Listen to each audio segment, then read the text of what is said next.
Aulis Oikarisen tarkastuskäynnit huipentuvat tänään. Kyllä. Aulis, mitä on luvassa?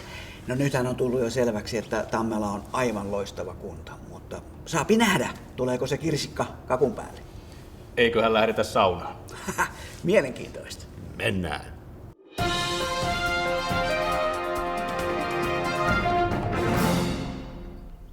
Kyllä. Onpa hieno päivä. Mihinkäs me ollaan nyt tultu? Halusin, Aulis, tuoda sinut tänne Pyhäjärven rannalle käymään. No minkä takia?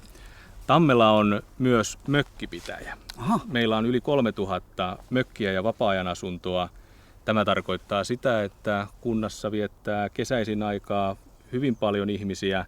Ja toisaalta nykyään, kun myös etätöitä voidaan tehdä mökeiltä ja vapaa-ajan asunnoilta, niin myös talviaikaan mökkiläisiä on kunnassa. Paljon Tammelassa on asukkaita? Tammelassa on 6000 asukasta.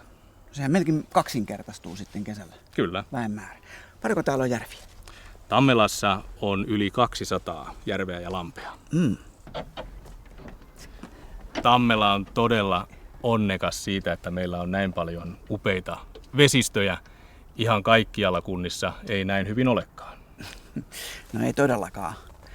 Missä teidän nämä mökkiläiset muuten tulee? Tammelan sijainti on loistava myös vapaa-ajan asukkaiden näkökulmasta, eli meille on tänne Tammelaan noin tunnin matka niin Turusta, Tampereelta kuin pääkaupunkiseudulta. No kuinka te pidätte huolen näistä mökkiläisistä? Esimerkiksi sillä tavalla, että meillä on kunnan ja kesäasukkaiden yhteinen kesäasukaspäivä vuosittain kunnantalolla, ja siinä käydään ajankohtaisista asioista keskustelua. Hyvä.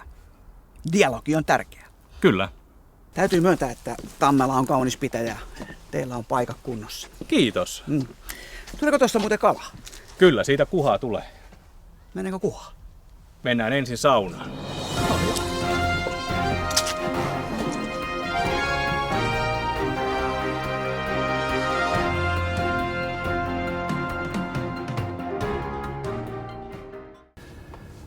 Suomen valtion yleistarkastaja Aulis Oikarisen 3 päivän tarkastuskierros on nyt tullut päätökseen.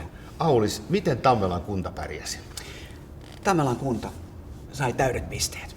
Yes. Ei mitään huomautettavaa ja meidän valtion taholta on tässä kohtaa aina tapana ollut antaa palkinto. Se on vihreitä kuulia kunnanjohtajalle. Ole hyvä. Lämpimät kiitokset. Kiitos. Tämä palkinto kuuluu kaikille tammelalaisille. Onneksi olkoon, Tammelan kunta.